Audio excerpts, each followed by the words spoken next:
Ustaz, tolong beritahukan saya hukuman orang yang mendengarkan musik baik dalam Al-Quran ataupun hadis. Saya benar-benar masih sulit menghilangkan musik dalam hidup saya, terutama saat merasa sangat jenuh. Tolong beritahukan agar saya menjauhi musik. Pertama sekali teman-teman sekalian, musik, kita bicara alat musik ya.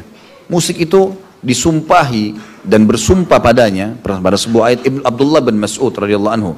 Ayat Al-Quran yang berbunyi ya, A'udzu billahi minasyaitonir rajim wa minan nasi may yashri lahwal hadits yudillan nasa an sabilillah. Sebagian orang ada yang memperjualbelikan perkataan-perkataan untuk menyesatkan manusia dari jalan Allah, gitu kan. Maka Ibnu Mas'ud mengatakan ini adalah demi Allah musik. Sahabat Nabi pada zaman itu masih belum terlalu canggih kayak kita sekarang. Alat-alat musik, dan ada alat musik waktu itu, sudah ada. Terkenal di Persia, di Romawi, tapi mereka sama sekali sudah tahu dan mereka mengatakan ini adalah musik. Musik sama Al-Quran tidak akan ketemu. Dalam sebuah hadis yang lain dikatakan, Nabi SAW mengatakan musik adalah mazamirus syaitan. Dalam hadis, tadi ayatnya sudah saya sebutkan, ini hadisnya adalah musik adalah anak-anak panah beracunnya syaitan. Anak-anak beracunnya syaitan. Musik sama Al-Quran seperti minyak sama air, tidak bisa ketemu. Mustahil. Antum kalau masih dengar musik, maka secara otomatis susah untuk bisa menerima Al-Quran. Jangan gunakan bahasa sulit, nggak ada kata sulit. Di sini misalnya, sulit saya meninggalkan kayak tadi misalnya, nggak bisa. Kenapa nggak bisa? Bisa. Sekarang detik ini azamkan dalam hati, berdoa sama Allah, saya mau tinggalkan, tinggalkan. Lagi jenuh gimana? Dengar Al-Quran. Kalau masih jenuh itu berarti syaitan, baca isti'adzah. Terutama kalau kita bisa mendengarkan Al-Quran dengan terjemahannya, gitu kan? Tidak ada teman-teman sekalian, majelis ilmu begini nggak ada orang jenuh. Ya, orang hadir kalau memang penyampainya benar, kita juga ikhlas, yang menyampaikan ikhlas, yang hadir ikhlas, maka kita akan mendapatkan manfaatnya, gitu kan? Kita akan merasa ada perubahan-perubahan yang akan kita dapatkan, gitu kan? Jadi memang bisa, bukan tidak bisa. Ya, jadi harus bisa ditinggalkan. Coba pelan-pelan terapi diri. Kalau saran saya, terapi diri dengan cara memahami ini adalah perbuatan haram, maka saya tinggalkan.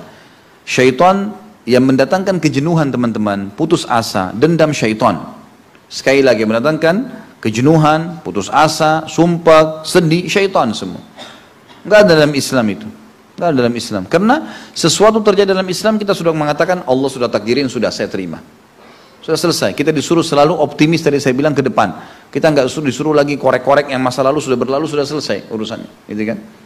Jadi kita harus yakin bisa. Coba sekarang dengarkan Al-Quran, dari Al-Quran ke Al-Quran, godaan syaitan ada terus, biasakan diri. Dan banyak sekali jemaah saya yang saya alhamdulillah nasihatin seperti ini, dan alhamdulillah kuasa Allah, bukan dari saya. Alhamdulillah saya mendapatkan mereka mendengarkan musik, dan pada saat mereka sudah tinggalkan, saya tanya.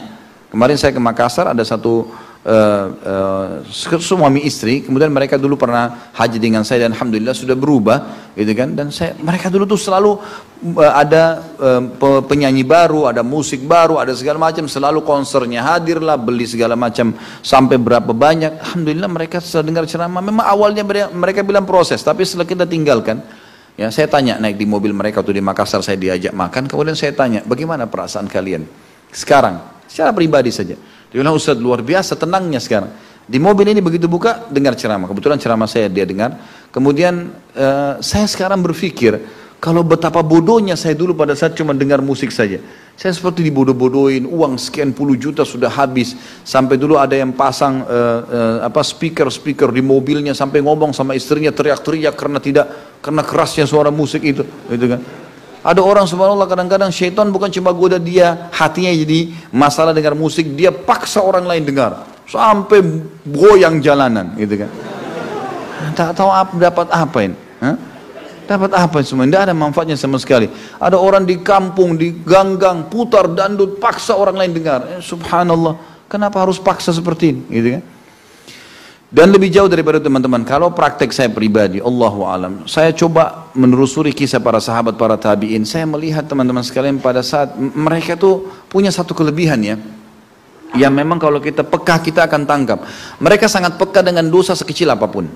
Jadi para sahabat dan tabi'in itu melihat, kalaupun ada dosa kecil, itu sudah cukup membuat dia ketakutan luar biasa.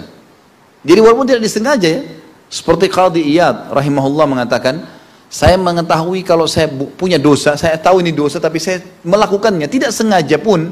Kayak misal ada musik kita dengarkan lewat, kita cuma lewat, Kebetulan saja ada, kita bukan niat membelinya, kita bukan membeli kasetnya atau CD-nya, kita bukan mendengar, tapi lewat kita dengarkan. Mungkin kita masuk mall, mungkin kita lewat di mana, lalu kedengar, gitu kan. Kata Qadhi Iyad, ada dosa yang saya tahu dosa, tapi saya tidak menginginkan, tapi terjadi. Saya lewat, sepintas melewatinya. Maka saya akan melihat terjadi perubahan pada tunggangan saya, ya, kemudian pada istri saya, bahkan pada saat di rumah saya, bahkan pada saat itu rumah saya kemasukan tikus. Ya. Jadi saya melihat itu sampai pada saat itu pun terjadi.